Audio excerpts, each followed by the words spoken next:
Olá! Oi, meus queridos, tudo bem? Não vou dar oi para todo mundo. Vocês fiquem já sabendo que eu dei oi, boa noite. Porque vai pro YouTube a live, não quero ficar com a introdução muito longa. Então, gente, boa noite. Depois eu cumprimento vocês lá no Stories direitinho, tá? Quem quiser mandar um oi lá no Stories depois, eu respondo, tá? Obrigada. Vamos começar.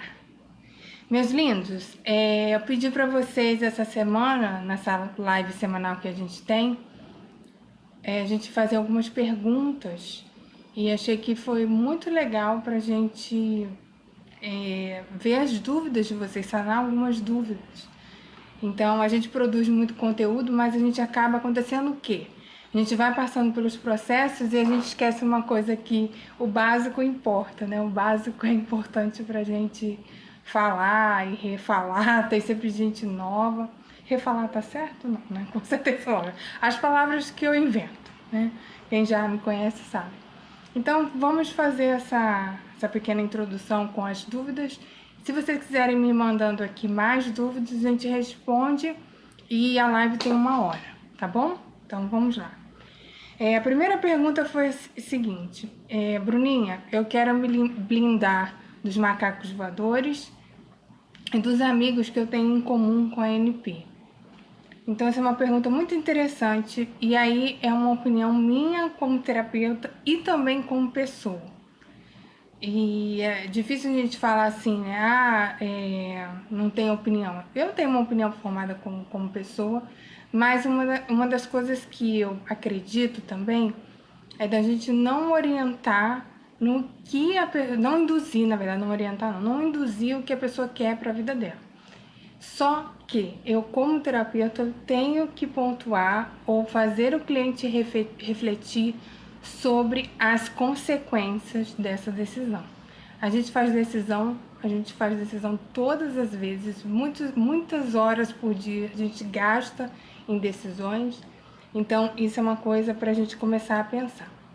Bom, o que eu vejo de mais comum em relação ao macaco voador? Eles ficam todos a favor da NP. Por quê?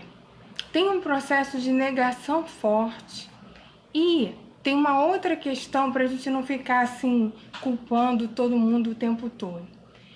Geralmente quem é bode expiatório, ele é o alvo e não necessariamente as outras pessoas sofreram esse abuso que você sofreu. Então as pessoas têm um estereótipo, algum contato. E eu lembro de uma cena, um trabalho que eu fiz, que foi bem interessante. Essa cena desse trabalho, eu tive uma pessoa que foi passiva, já estava sendo passiva-agressiva comigo algumas vezes, e eu pontuei e cheguei a falar para outras pessoas, mas essa pessoa é passiva-agressiva. E as outras pessoas não perceberam. E por que as outras pessoas não perceberam? Ainda falaram assim, Bruno, você está muito rígida, não é assim. Por quê? Porque essas pessoas também são assim, né?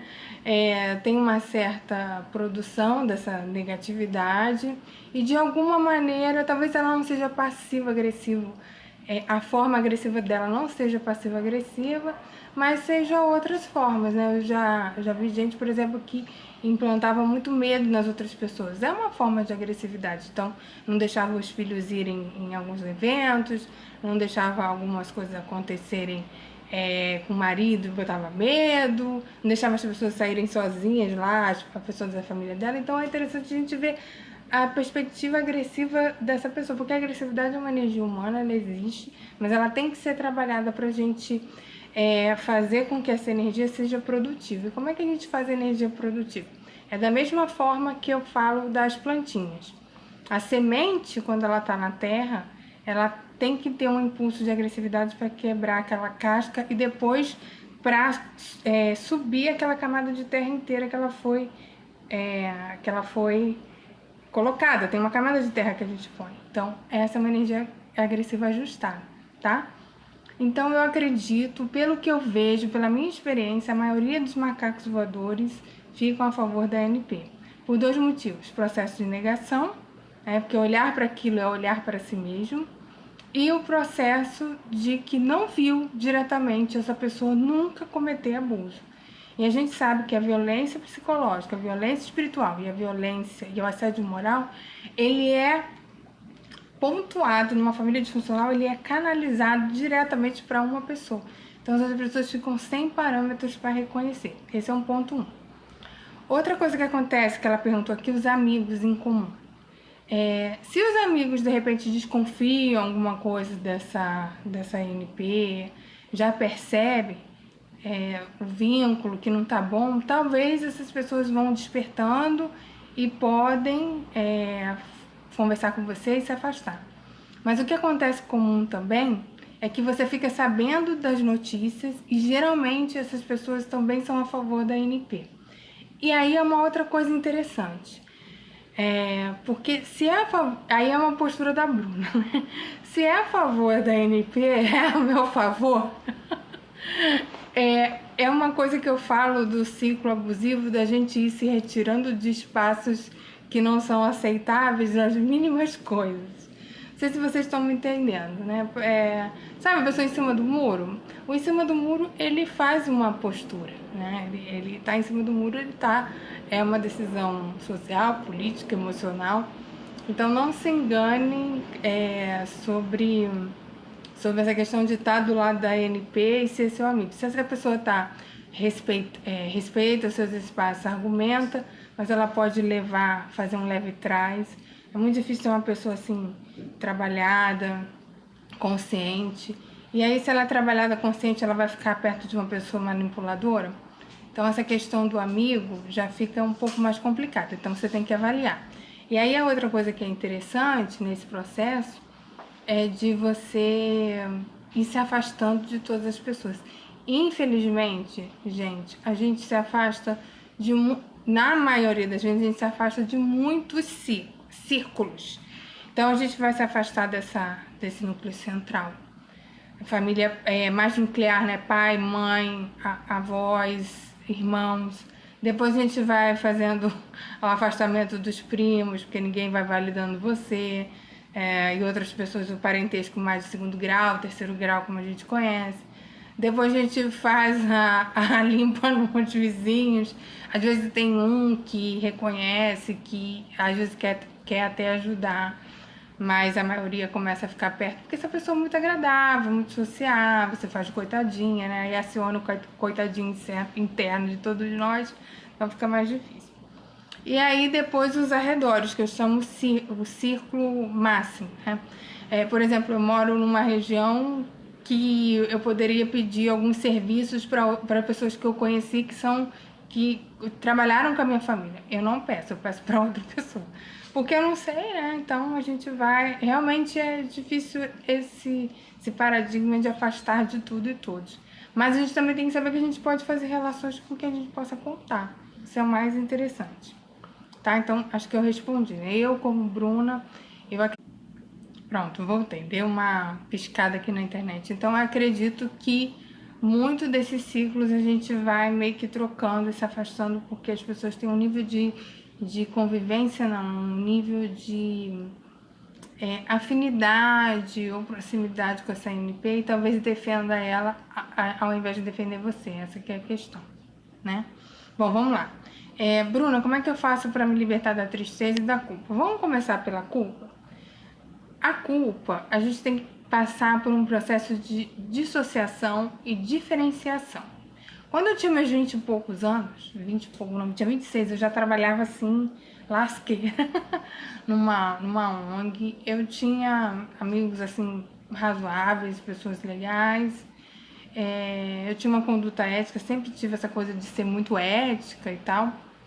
E teve um dia que tava uma confusão na minha casa, que eu parei assim e falei assim, gente, mas a maioria, boa parte de todos esses problemas, eles não são meus. Eu já fazia processo terapêutico nessa época, não foi uma coisa que veio em sessão, veio depois, e aí eu conversei com a terapeuta que me atendia na época. Eu até falei com vocês que eu não fiz um trajeto tão tradicional, engraçado. Todas as pessoas que eu fiz terapia não era muito... Agora que eu tô como analista, mas aí é analista, né? Então, tem uma diferença aí de percurso. E ela validou, ela realmente, os problemas não são seus. Então, por exemplo, a mãe culpa você de não trazer dinheiro para casa. Mas que marido que ela escolheu? Né? Esse é um papel do esposo, né? Do marido. Culpa você de alguma doença que ela tem, mas quem não se cuidou? Culpa você da vida dela estar infeliz, mas quem fez a vida dela infeliz? Então, essa dissociação, esse afastamento do que é real problema, do que é real desafio e as coisas que as pessoas cavaram foram deixando de lado, então estão sofrendo as consequências, são escolhas dos outros. O problema é que a gente fica numa rede que a gente fica completamente sem saída, porque é tanta consequência se você sair. Isso aconteceu muito na minha história. Se eu saísse, parecia que tudo ia derrubar. E aí o que acontece? Você sai e todo mundo se ajeita. Eu falo que todo mundo se ajeita até com a morte. Quem acha que tem que morrer, vai morrer. Todo mundo se ajeita. Então não acredite que aquela felicidade, aquela tristeza, aquela dor da sua família, você construiu a ponto de destruir isso. Então a culpa eu tiro muito por aí. Tiro muito por aí a questão da culpa. Não fui eu que construí essa redoma, essa rede de problemas, essa manipulação toda, o jeito de se relacionar. Porque, infelizmente, a saúde mental, felizmente, mas infelizmente que eu digo no Brasil, em outros países também, acho que não tem tanta diferença assim. Mas, felizmente, a gente precisa cuidar da saúde mental como a gente cuida de outras coisas. Então, quando eu fiz esse clique, que os problemas realmente que existiam na minha vida não eram meus, porque, tipo assim, eu trabalhava, eu tinha um código de ética de conduta, eu tava bem comigo como pessoa, então o que era aquele monte de problema? Não eram coisas que eu tinha criado, eles estavam antes de mim. Tem uma técnica do Theta Healing que eu faço isso. Os problemas estavam antes de você, pra gente pensar. Quando a gente faz a construção do tipo do arranjo familiar, eu sempre falo isso. Mas estava antes de você o problema, já existia, tá? Então é isso aí. Sobre a tristeza. Gente, tristeza, quando ela tá patológica, precisa de quê? Tratamento. O que é patológico? Frequente, por mais de alguns meses, porque aí pode ser um indício de depressão, mas aí a gente tem que avaliar um psiquiatra. Aí quando eu falo isso, o pessoal cai em cima de mim. Porque eu sou terapeuta holística, eu não poderia falar de psiquiatra. Eu falo sempre por conta que eu trabalho na saúde mental. Então eu sempre vou falar. Mas ele é um processo doloroso, principalmente quando a gente está em distanciamento ou quando a gente está naquele vínculo mínimo, contato mínimo, que eu acho assim que sempre pega em algum ponto. Eu acredito que o trauma ele precisa de um afastamento para a gente conseguir se recuperar. Não sei se o contato mínimo, para mim, como Bruna, ele pode ser temporário, para você conseguir sair da dinâmica.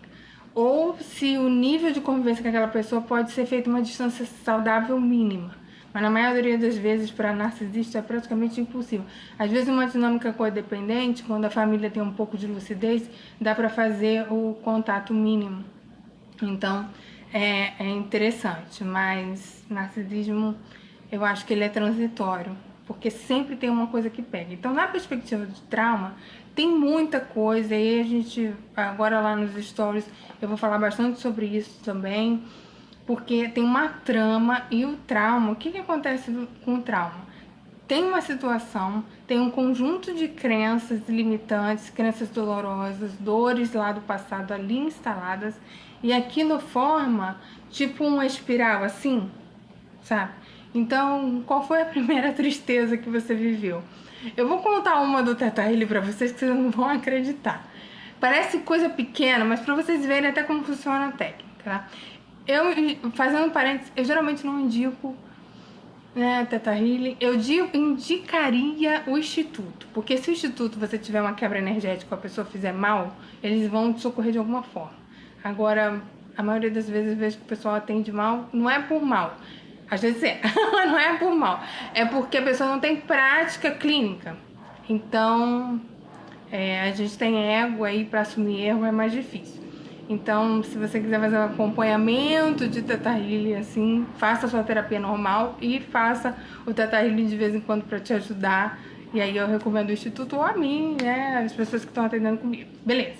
Fiz esse parâmetro aí, esse parênteses. E aí no Teta Healing, deixa eu contar pra vocês que foi assim, parece que não é nada. Eu tenho cachorro, né? Eu amo cachorro, eu adoro ter cachorro, vocês sabem, Floquinho e Lulu. E aí, eu sempre levava o Floco pra cortar a unha. O Floco, ele é um cão muito limpinho, então, tipo assim, não preciso dar banho nele toda semana. Mas a unha, de 15 em 15, de 10 em 10 dias, eu levava pra cortar a unha. Eu tinha muito nervoso de cortar a unha. E aí, eu mudei, e aí eu com medo de que quem ia pegar o Floco. Aí eu tava com uma crença lá que o sabugo dele era um pouquinho mais alto, alguém não ia ver. Coisa assim, neurose. E aí teve um dia que eu falei assim, não, eu vou pegar essa unha e vou cortar. Aí sentei no chão, gente, sentei no chão, porque é um cachorro pequeno, eu sentei no chão pra cortar. Quando eu peguei a tesoura, eu não consegui, ficou a tesoura assim, sabe? E não cortava. Aí eu falei assim, que pior pode acontecer se eu cortar a unha do Floco? Gente, tipo assim, unha, né? Não tinha que eu ia ir pra trás. É unha, eu corto a minha, se eu enxergo a minha, enxergo a do Floco. E aí eu não consegui. Aí eu falei, como é que eu fiz a pergunta? Qual foi a primeira vez? Não, falei, que de pior podia acontecer se eu cortar a unha do Floco? Ele sangrar. Qual foi a primeira vez que eu sangrei? Gente, eu caí pra trás, veio o desvio de Detour, que a gente chama lá na terapia corporal. Desvio de Detour é você tá aqui, mas a sua mente, o seu inconsciente começa a ativar, então você vai lá pra trás. Eu caí pra trás, aqui em casa tem vez eu caí pra trás e falei, a última vez meu coração sangrou, tinha 3 anos. Tipo, gente, uma unha. Não tem nada a ver. Mas foi uma crença raiz lá dos 3 anos que o meu coração sangrou. Aí eu lembrei de um desenho que eu tinha feito, tipo, não acessava isso, gente, 100%. Aí eu lembrei de um desenho que eu tinha feito de um cachorro, um coelhinho, alguma coisa assim, com cocô sangrando. Aí veio tudo junto. Aí fui lá tirar a camada de crença, já que acabei fazendo um autodigno, pra gente ver onde está essa tristeza. Então a tristeza atual, a meu ver, ela tem a ver com esse campo inconsciente lá atrás. Foram as primeiras vezes que a gente teve tristeza na vida. Quando a gente começa a aliviar isso, melhora muito. E por que eu gosto do elaborativo? Por isso que eu não indico o Teta Healing direto, assim. Eu não indico muito, eu acredito na técnica, tô dizendo que eu não indico muito. Por quê? Porque eu acho que o laborativo tem que vir junto, sabe? Aquela coisa de você sentar e falar qual foi a primeira vez para o público que eu atendo. Para o público que eu atendo, eu acho que precisa do processo elaborativo, porque é muita raiva, muita dor, muito trauma, então precisa isso ser colocado. Então, para você que tem muita tristeza, fale, né? Começa gravando, começa escrevendo, rabisca o papel. Tem uma técnica da Gestalt que eu acho ótima, que é você colocar a pessoa numa cadeira vazia, mas assim, a pessoa não vai estar lá, você finge que a pessoa está ali e começa a falar. Faça seu processo que vai aliviar muito. Esse chakra que precisa limpar, chakra cardíaco precisa limpar. Então eu acho que é por aí mesmo, porque na verdade a tristeza é medo, e o medo é o contrário do amor, então a gente precisa acionar o amor, né? Então é isso aí. A Lilian tá falando que o Teta Healing é incrível. Não precisa generalizar. Eu confesso que eu tô com um pouquinho de ranço, gente, eu não vou generalizar, concordo, eu tô com um pouquinho de ranço, vamos melhorar isso aí. Lindos, vamos lá. Outra coisa, Bruna, como é que se livra energeticamente dos efeitos da NP, mesmo com contato zero? Essa pessoa disse pra mim que tinha muito problema com a sogra, né? A sogra NP. Tem uma coisa pouco falada que eu acho que é normal, que é a violência espiritual. O que eu chamo de violência espiritual? Como a gente sofre muito abandono dentro dessas perspectivas, a gente começa a duvidar que Deus existe, porque se a gente foi abandonado, foi mazelado, ficou lá, cadê Deus? E aí a gente também vê uma coisa que acontece muito em qualquer lado funcional, seja ele codependente, seja ele com narcisista, seja ele qual for a rede, a gente começa a fazer uma conexão do que é integridade muito cedo. Eu vejo o pessoal aqui fazendo muito cedo, pelo menos o pessoal que eu atendo, que é perceber a dinâmica, e a gente percebe a falta de integridade, que é O que fala, o que pensa não é a mesma coisa que age. E o amor, ele se dá nas atitudes, né? Ele se dá nas atitudes. Eu, Bruna, acredito muito nisso. Falar que ama, né? Energia amorosa, que lindo, mas na hora da atitude ali, como é que a gente faz isso? Então eu acho que vem dessa violência espiritual. E a meu ver, como terapeuta corporal, e as coisas que eu vejo do campo espiritual também, é o seguinte: primeiro precisa de um desenvolvimento psíquico ajustado. Precisa a pessoa passar por aquelas fases que eu chamo de 16 buracos emocionais infantis, que é uma descrição de um indiano que eu nunca sei falar o nome dele, que é muito difícil. Eu peguei isso, há muito tempo. Quem fala um pouco disso, deixa eu pegar minha perna aqui, que minha perna tá dormindo. Quem fala um pouco disso é a Flávia Melissa, mas ela só fala isso especificamente no portal que ela tem, então teria que assinar para ter acesso. Mas depois eu vou pegar o nome de vocês, vou pegar o nome para vocês. Mas tem pouco material e ele fala de 9. E eu juntei com a corporal e deu 16. Então, e aí se vocês quiserem pegar mais fácil, assim, que é uma literatura até antiga, são as fases biopsicossociais do Erik Erikson. Eu acho que é dele. Enfim. Porque o Erik Erikson, se eu não me engano, ele era educador. E aí, se a gente pegar e digitar no Google, a gente vê que a gente tem várias falinhas naquilo. Então, se a gente pegar um diagrama, um círculo assim, colocar todas as fases biopsicossociais, a gente vai ver que a gente tem assim, um tem nota 0, outro tem nota 1, outro tem nota 10. A gente faz assim, tipo não faz um círculo assim, faz um círculo mais assim. Por quê? Isso estando ajustado, a gente consegue ter mais controle das vivências de energia. Pelo menos isso que eu vejo. E do ponto de vista energético, o que acontece também? O campo das relações, ele é aqui embaixo, né? Chakra básico, chakra sexual também, o chakra empático, e do empático começa a subir. Aqui, que é o coronário. Então, aqui que a gente começa essa conexão. Claro, a gente começa a conexão com tudo, mas a conexão vem, assim. Então, se aqui nas relações tá muito difícil, eu acho que subir tudo precisa de um caminho. Então, se você tá vendo muita energia, tá vendo muito peso, medo e insegurança lá dessa infância, pode estar reverberando, e aí você tenta vir para cá, tipo fazer uma produção energética, fazer uma limpeza energética, mudar de ambiente, talvez não te ajude. Agora, na casa da NP tem muito ataque psíquico, tá, gente? Aquela coisa delas murmurarem, a energia delas é péssima, não tem amor, então é muito difícil. Mas se você está em contato zero, o processo terapêutico, eu acredito que ele vai te ajudar a você sentir essa coisa do amor divino, do amor, da compaixão, assim, compaixão assim, por todos os seres, sabe? A gente começa a se abrir mais, mas é daqui pra cima, tá? Então, depois do chakra empático. Então, a gente tem que trabalhar a cinturinha, da cinturinha pra baixo, a Kundalini. Eu faço uma brincadeira, gente, eu vou contar isso pra vocês. Eu faço umas coisas internas aqui, mas eu vou começar a botar no Stories. Mas depois eu conto essa brincadeira, deixo no Stories, que aí fica só 24 horas, senão vocês vão me matar aí da brincadeira que eu vou fazer. Depois eu conto lá no Stories, vou até anotar aqui. Bruna, eu me sinto oca, sem uma identidade. Eu até anotei aqui. A gente precisa ver esse processo. Então a pergunta foi, né? Bruna, eu me sinto oca, sem uma identidade. Dentro desse processo, a gente... Olha só, gente, como é que esse processo é difícil. Vamos lá. Ele é desafiante. A gente tinha uma história que a gente acreditava que era. E essa história, depois que a gente vai tendo mais clareza e digita no Google, né, por que minha mãe não gosta de mim? Depois dessa digitação, por que minha mãe não gosta de mim?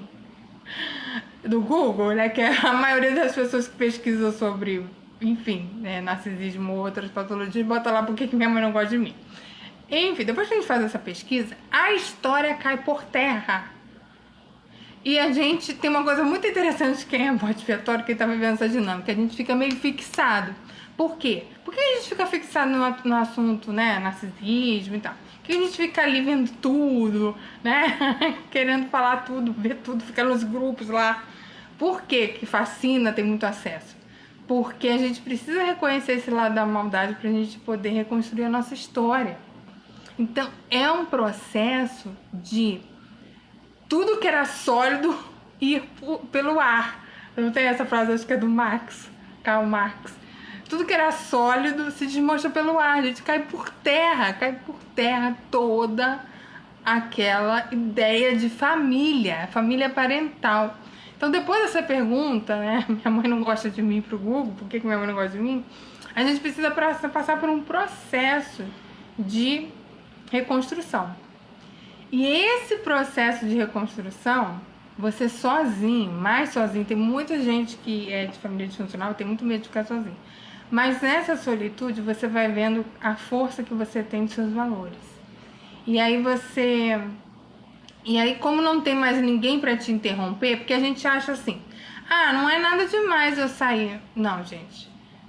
Você não vai ser mais hipervigiado, você não vai ser controlado, você não vai ser humilhado, você não vai ser xingado. Aquela listinha lá das violências psicológicas todas, que eu boto, e às vezes o pessoal não dá tanta bola, mas é pra dar bola pra aquilo ali. Porque aí começa a aflorar. É como se você meio se autodubasse. Tem alguém que acha que você é erva daninha, aí vai lá cortando sempre. Aí essa pessoa some, aí você fala, não posso crescer, florescer. Essa é a construção legal do psiquismo, porque ele não regride, mas ele para em alguma fase. Então a gente consegue sozinha, conectando com a vida, a gente consegue expandir. Então essa sensação de oca, sem identidade, é uma fragilidade, porque a gente fica no medo, no hipercontrole, na insegurança geral, né? É muito maltrato. Né? Eu passei por uma fase, já contei isso pra vocês várias vezes, que todo mundo me maltratava. Todo mundo. Eu ia no mercado, sabe aquela coisa assim, a fila, né? Aí a pessoa da frente era tratada bem, eu tinha alguma coisa, a pessoa de trás era tratada bem. Teve esses momentos assim, porque tava com muita insegurança, muito medo. Tem umas horas que dispara mesmo, o psiquismo é sábio, ele dispara tipo assim, você não tá vendo, aí vai lá, joga na sua cara, não tem jeito. E a gente passa por essas fases quando? De 20 a 25 ou 26, depois com 30 e pouco e 40. Tem até uma pessoa que fala assim, as crises dos 40, eu acredito que são essas fases, assim, o marco do psiquismo, assim, mandando coisa. Mas isso é uma questão minha, tá, gente? Instituto Bruna, é um machismo, vamos dizer assim. Beleza, vamos para a próxima. Bruna, como recuperar e trabalhar a autoestima, autenticidade e espontaneidade? Sempre esteve lá. Se você é uma pessoa risonha, sempre esteve lá. Se você é uma pessoa super espontânea, sempre esteve lá. Se você é uma pessoa piadista, sempre esteve lá. Se você é uma pessoa com grande demanda maternal, como eu sou, eu trato todo mundo com muito carinho, com muito beijo, né, os bichinhos, é sempre muito, muito mãe ali. Isso sempre está lá. Mas, no processo de dor, é um processo que a gente vai olhar essa dor, sabe? Então, tipo assim, não tem como ele estar lá. Depois que vai saindo a raiva e a gente vai sair do sentimento de injustiça, porque uma coisa eu falo pra vocês, muita gente pergunta assim, Bruna, mas qual é a função de você cair nessa família? Por que eu caí nessa família? Eu não tinha como defender a criança, o bebê, por que eu caí no raio dessa família? Eu não vou responder nunca essa pergunta, porque eu vou fazer parte do seu processo para você descobrir a sua verdade. Aí pode ser no campo espiritual, pode ser no campo psicológico, pode ser no campo do ateísmo, não acredito em nada, me lasquei. Não importa, é a sua verdade. E isso dá um conforto. Ou pessoas como tem a linha mais parecida comigo, assim, processo terapêutico, tipo assim, foi, né? E daqui pra frente o que a gente faz? Não ficam presas ali no porquê. Mas se você tem essa questão, sua verdade. E aí, na sua verdade, vão vir outras verdades sobre você que você não tá vendo. Então, autoestima, pode ter autoestima, gente. Só que tá dilacerada, mas tem lá. Né? tem autenticidade pra caramba. Vocês acham que a gente é eleito à toa? A gente é eleito, a gente tentando assim, ela não tinha o que fazer. Tá tudo muito captado, cooptado, tramado, ó. O nosso ego é sábio, gente. É sábio assim, sagaz, não é sábio, não é, mas é sagaz. Mas a gente precisa dele pra construir e não existe essa ideia de desconstrução do ego. Então, vamos aterrar, tá? Até botei aqui, o bode não é eleito à toa. Aí outra coisa que eu ia falar. Quanto mais você fizer pequenos processos pra você, você se fortalece. O que eu chamo de pequenos processos? Esse é um assunto que eu adoro, gente. Eu quero botar lá no story muito. O que são os pequenos processos? São coisas que você sozinho consegue testar. E às vezes a gente é bode, a gente desiste. Então, por exemplo, a minha família era uma coisa com cozinha, com comida, era muito tenso. Então, eu não queria nem ver a cozinha, né? Cozinha, eu já tinha aquele trauma alimentar que eu sempre conto pra vocês. Então, eu não queria nem saber de cozinhar nem nada. Quando eu comecei a morar sozinha, morando com outras pessoas, eu comecei a testar algumas coisas. Deu certo de primeira vez? Não deu certo da primeira vez. Foi um tempo de ajuste até eu conseguir fazer uma coisa que me ajustava. E o que era interessante é que eu não conseguia delegar a comida, porque eu podia muito bem descer e comer um prato e voltar para atender. Não tinha problema nenhum. Mas tinha uma coisa assim. E foi tão interessante porque isso desencadeou eu achar o trauma alimentar, que foi muito cedo. Eu tive trauma alimentar com 8, 9 meses. Como é que vai acabar esse troço? Então, tem umas coisas que são sábias. Aí o que eu falo? Você se percebendo nas pequenas coisas, grandes coisas começam a vir. Por exemplo, eu falo sempre pra vocês assim, eu uso roupa escura, né? Hoje eu tô de vermelho, assim, que de vez em quando boto alguma coisa. Mas eu não gosto, eu gosto de roupa escura. E aí depois descobri que tem uma relação muito interessante com quem trabalha com energética, que depois eu vou contar. Enfim, são esses pequenos testes. Aí você vai fortalecendo assim, sabe? As pontinhas, as beiradas, para depois chegar no núcleo. É isso que acontece. É isso que é o legal, sabe? O nosso processo regredido, ele tem uma sensação da gente que a gente vai tentar uma coisa e essa coisa não sai. Sei lá, você tenta passar hidratante todos os dias. Vou instalar a rotina de passar hidratante todos os dias. Aí você compra errado. Aí você não acha hidratante. Aí você perde hidratante. Isso não necessariamente é sabotagem. É uma questão dessa liberação para pequenas coisas. Aí você consegue o núcleo central. Tudo que vocês tiverem com dificuldade, gente, comecem pelas beiradas. Né? Comendo mingau. Comecem por coisas que parecem assim que é muito fácil, que é só uma coisinha ali, sabe? Eu brinco que a gente, nesse processo, a gente começa a ficar muito ranzinza. Ranzinza no sentido de que a gente depois quer bater pé em algumas coisas, que tipo, a gente insiste, tipo, eu tenho direito, eu sou merecedora, a gente fica meio ranzinza. Mas depois passa, a gente consegue ficar mais flexível. Então, a Alan, que perguntou essa pergunta, perguntou sobre isso, começa com coisas pequenas, tipo, eu quero tomar água com gás, porque eu mereço. Começa aí. Isso vai fortalecer a sua identidade. Aí depois você vai falar assim, não tem nada a ver isso comigo, mas você precisa testar, tá? Lembra da fase emo da gente lá na adolescência? Mais ou menos por aí, tá? Então testa mínimas atitudes, que é de passinho que a gente vai chegando no macro. Por exemplo, eu sou uma pessoa que gosto muito de outras coisas. Todo mundo, mas eu tenho um tipo de... é um tipo de ver as coisas, é uma lente minha de ver e enxergar as coisas, que isso vem da socióloga, que eu tenho valorizado mais. Eu tenho refletido mais, eu tenho estudado mais. Então isso faz parte do fortalecimento da minha identidade. Agora, gente, salvando mãe, negando pai, querendo ser amiga dos irmãos, não sobra espaço, tá? Nem sei quanto tempo a gente tá aqui. Se deixar, a gente fica falando, né? Deixa eu ver aqui. Eu botei os filhos pra dormirem, pra gente fazer a live. Deixa eu ver, teve pergunta aqui. Quem quiser mandar pergunta, pode mandar. Peraí. A Lolo já querendo colo, mas não vou dar colo pra ela agora não.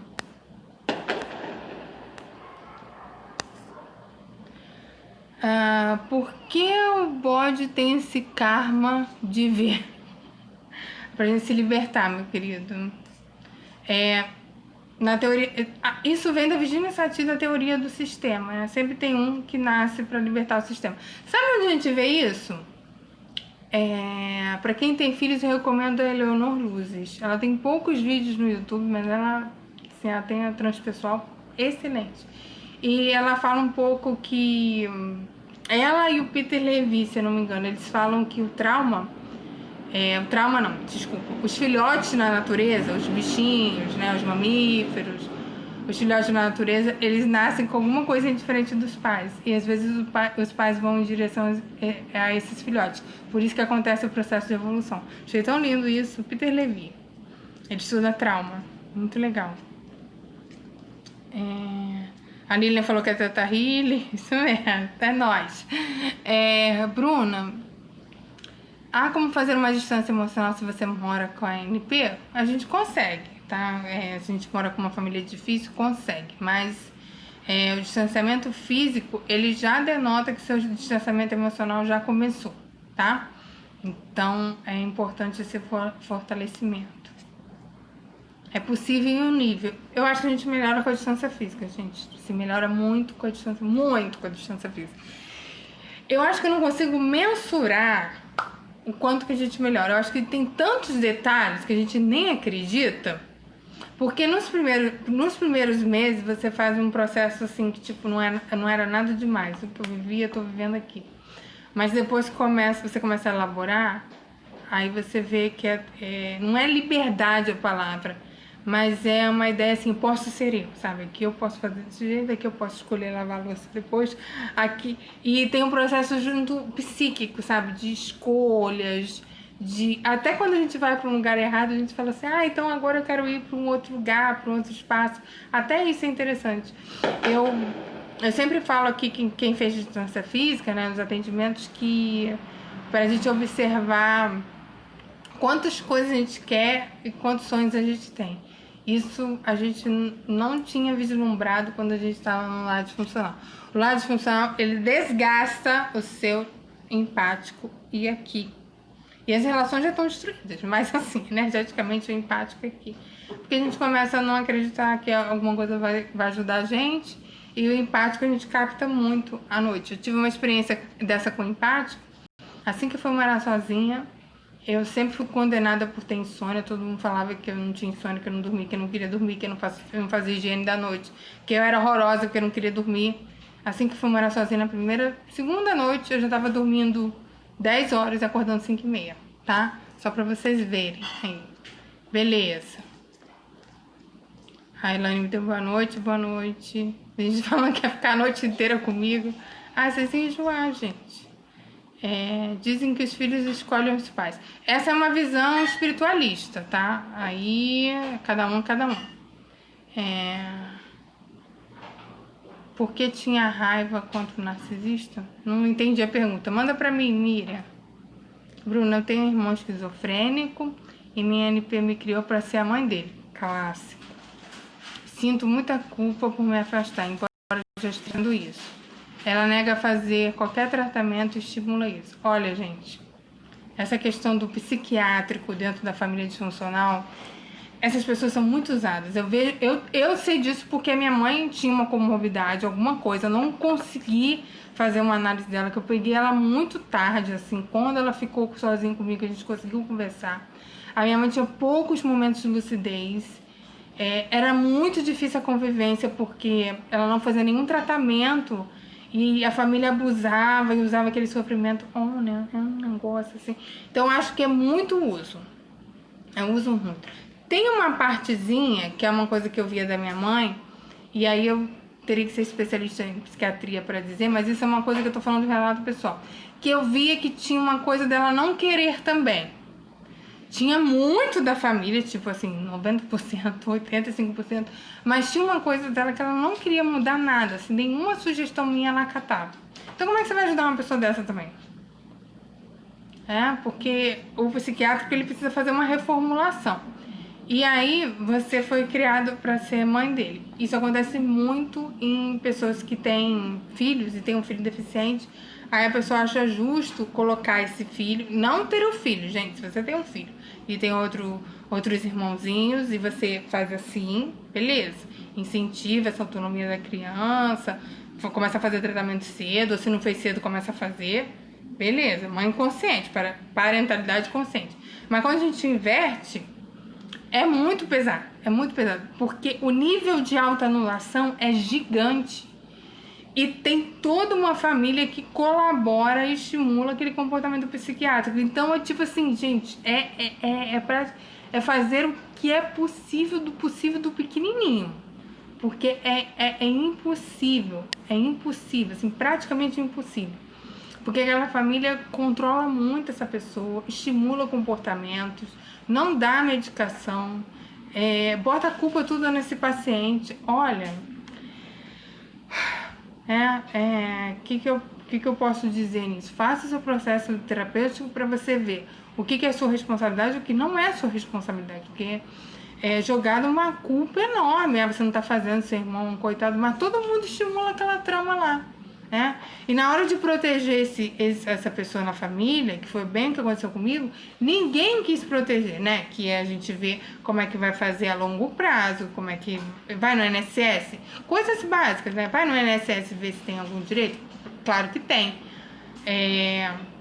Por exemplo, tem uma cota, antigamente tem uma cota de 25% a mais do INSS se essa pessoa precisa de cuidador. Isso às vezes não é visto. Essa pessoa precisa de uma casa. Então, essa família precisa economizar para isso. Vai precisar de um cuidador depois, então essa família precisa economizar para... Mas nada disso é orientado, orquestrado. É simplesmente colocado o outro como bucha e se vire. Aí o seu processo de autoanulação é muito forte, porque você fica no meio de um tiroteio, né? Ninguém quer o pepino e começa a jogar. E aí você vai fazendo assim, ó. Você vai regredindo psiquicamente, né? Você vai murchando porque você não tem espaço. Ou você se autoanula. As mães que têm um filho deficiente já é difícil. Eu trabalhei diretamente com esse público. Eu falo que é uma morte em vida. E é difícil para um caramba, assim. Imagina um irmão ser jogado nessa dinâmica e ninguém querer cuidar. Porque quando você é mãe, você vai decidir o que você vai fazer. E aí você vai arcar as consequências disso. Mas você não fazer nada e botar o outro como bucha é dolorido. Então você precisa de processo terapêutico. Eu vou apontar assim pra você fazer muita orientação divina do que cabe. Aquela pergunta que eu faço: quando você nasceu, como é que era esse problema? E se esse problema nasceu depois, qual a responsabilidade e o que estão mudando para fazer isso? O que estão mudando em relação a isso? A família está mudando para ajustar isso? Então o problema é seu ou dessas pessoas? Assim, é difícil falar assim, a pessoa é um problema. Não é, gente, é porque é um arranjo inteiro. Todo mundo tem que colaborar um pouquinho. Nós somos seres colaborativos. Então, quando tem uma questão séria, a gente tem que colaborar e fazer os ajustes, tá bom? Foi a Paula que disse isso. Paula, depois se quiser conversar comigo, fala lá no direct, que eu conto um pouco mais das traumas. Bruna, você poderia falar mais desse trauma alimentar? Tive desde a infância. Primeiro era obrigada a comer. Engordei. Depois restringiu minha alimentação com dietas. Tá. Vou falar como é que foi o meu. Eu fiquei tão contente disso ter saído, gente. Parece criança querendo falar toda hora. Bom, o que aconteceu? Ai, será que se eu vou apertar aqui some tudo? Não, graças a Deus. Bom, o que aconteceu com essa história do trauma alimentar? Violência psicológica, né? Violência física, quando a gente é muito pequeno, a gente não tem como argumentar com alguém, né? Porque a família vai negar, ninguém fez nada de mal nunca, todo mundo é super bom. E eu acredito às vezes que os pais, né, fazem coisas por desespero, não saber outra forma de contornar, mas isso também não tira a responsabilidade, né? Então, se em um primeiro momento eu, sei lá, dei uma palmada no filho e não quero fazer isso, eu tenho que buscar recursos para não fazer isso não voltar a acontecer. Certo? Certo. Então, vamos lá. O que eu comia? Criança. Iogurte, macarrão com manteiga e caldo de feijão com purê de batata. Essa era a minha comida da infância. Eu não sabia o que era. Todo mundo falava que eu era fresca para comer, muito fresca, muito seletiva, muito fresca, muito seletiva. Eu fui convivendo com isso. E na minha faculdade eu passei por uma situação que eu não quero nem falar aqui pra vocês, então fiquei com 40 quilos. Mas não foi bulimia, nem essas doenças assim de transtorno alimentar. Foi ruindade mesmo. Mas eu queria estudar, então um dia eu conto pra vocês quando eu estiver mais pronta, porque essa aí é pauleira. Enfim, aí eu não sabia disso e eu só conseguia comer carboidrato muito simples. Eu não tinha fome nenhuma no almoço. Aí 5 horas eu tinha fome de pão, sabe? Isso adulta. Mas e eu era aquela que nas festas, assim, reunião de trabalho, da um que eu trabalhei, tinha vários. Eu não tinha o que comer, porque eu levava. E aí sempre tem uma crítica, seu prato não é saudável, por isso você tá engordando. Ninguém levou em consideração que eu não dormia, por isso que eu engordei. Eu cheguei a pesar, acho que uns 85, 86, agora eu tô com 70 e poucos aí. Acho até que eu tô com 70, acho que não tô com 70 e pouco não, mas assim, enfim. Aí, foi isso. Com agora, ano passado, eu fiz um desvio de detour aí na minha vida. O que é desvio de detour? Você ir lá pra trás. E eu fiz uma sessão de teta minha mal feita, eu fiz em mim mesmo um dig e parei lá no bebê. E aí não conseguia mais sair do bebê.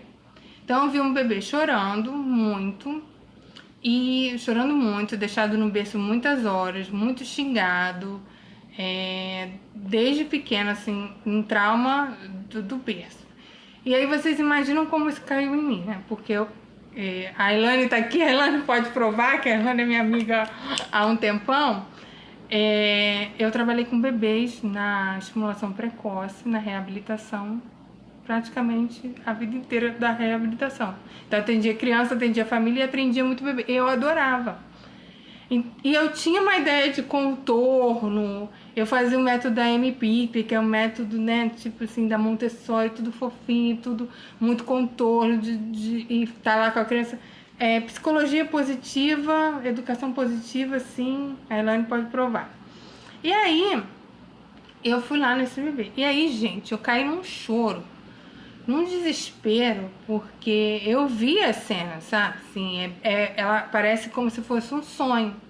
Então isso tava lá, virando processo de angústia, e aí todo dia eu chorava esse bebê, né? Aí fui pra análise. Eu falei, tá indo, tá segurando isso aqui, eu vou pra análise. Aí eu comecei a ficar falando desse bebê, desse bebê, desse bebê, desse bebê. E eu tinha algumas coisas que era fio solto de uma colher entrando, muito forte. E vômito entrando também. Mas, tipo, era uma coisa que eu não sabia se era real, se não era. E aí, eu na análise fui falando isso, chorando isso. Eu fui deixada, bebê, chorando. Eu não admito isso, eu cuidei de um monte de bebê. Eu não admito, isso é uma injustiça, eu fui deixar. Fiquei xingando lá, chorando. Fiquei um tempão, assim, uns meses, chorando esse bebê. E aí comecei a ter dificuldade de me organizar com comida, porque aí eu não queria mais comer carboidrato, não sei porquê, assim, né? Não era a minha alimentação original, era uma alimentação mais hedonista, com certeza. E aí eu fui tirando, isso, mas o que eu ia comer? Né? Porque não conseguia comer. Eu não gostava, eu era aquela pessoa que não gostava de comida, sabe? Arroz, feijão, comida de brasileiro. Peixe, frango, carne e legumes, salada, isso não descia muito bem. Eu comia, mas não era uma coisa que descia muito bem. Depois que eu chorei esse bebê todo, a minha psicóloga falou assim, Bruna, a minha analista, Bruna, começa a comer a comida que é mais fácil pra você. Lembra da história das beiradas? E aí, depois de ter chorado esse bebê, eu comecei a conseguir cozinhar batata doce. Aí eu fui acertando a mão no preparo também. E aí saiu. E qual foi o desfecho dessa reconstrução? A minha mãe tinha muitas cartas. Tinha muitas cartas aqui, porque minha mãe foi viajante assim, do mundo um tempo. Então tinha muitas cartas. Meu pai teve a época que estava no Brasil, teve a época que não estava. E eu vi um desenho, depois eu mostro pra vocês. Eu vi um desenho de um bebê meu pai desenhou, e com a carta, né, que ele fez. E qual foi e a carta muito bonita, assim, parecia mesmo que estavam se esforçando para eu vir. E qual foi a ideia, assim? Automaticamente, aí foi uma coisa minha, gente, pessoal, cada um, essa história, a reconstrução, a ressignificação do trauma, ela é individual. E aí eu falei assim, nossa, tentaram. Eu, Bruna, tá? Não tô dizendo que é pra vocês copiarem a minha ressignificação. Eu, Bruna, falei assim, nossa, tentaram, sabe? E aí automaticamente eu foquei nisso. E no dia seguinte eu comecei a comer tudo. Então hoje, qual é a alimentação da Bruna? Ah, a Bruna emagreceu 12 quilos, 16 quilos, sei lá quantos quilos eu emagreci, acho que foi 16. Ah, Bruna, o quê? Eu como comida. Eu tomo café da manhã, almoço pra caramba e janto pra caramba. Foi isso que eu fiz. Então, esse foi o meu processo de ressignificação. Mas isso é muito pessoal e cada um faz o seu. Mas o que foi imprescindível? Eu chorar essa angústia do bebê, né? Eu poder chorar essa injustiça muito e poder falar disso. Por isso que eu acredito que o trauma, ele é muito bom a gente ter quem escute empaticamente a gente, um terapeuta ou um analista, uma pessoa 10 que saiba conduzir, com nível de amor. A pessoa precisa ter um nível de amor ali, gostar de estar com o paciente. É isso que importa mais, tá? Então, já contei um pedacinho da história da minha vida e para vocês verem como é possível ressignificar, tá? E depois que muda é assim, gente. Depois que muda é assim, tá? A Ana tá dizendo que tem problema com comida. Todo mundo tem problemas alimentares. Eu tive problemas alimentares com comida. Eu conheço bastante gente que fala isso pra mim também. Aqui na clínica, engraçado, não tem tanta essa queixa. Aqui no atendimento não tem tanta essa queixa, mas eu já vi vários grupos do pessoal falando, tá? Então pode ser o choro, ó, da injustiça lá da criança. Lindos, vou encerrar. Muito obrigada. Tô tão contente, a gente ficou em 13 aqui no Instagram novo, eu tô muito contente. Vou fechar aqui, vai salvar aqui e eu boto lá no YouTube, pra você que quiser rever, tá bom? Beijo, gente, tchau. Vou encerrar.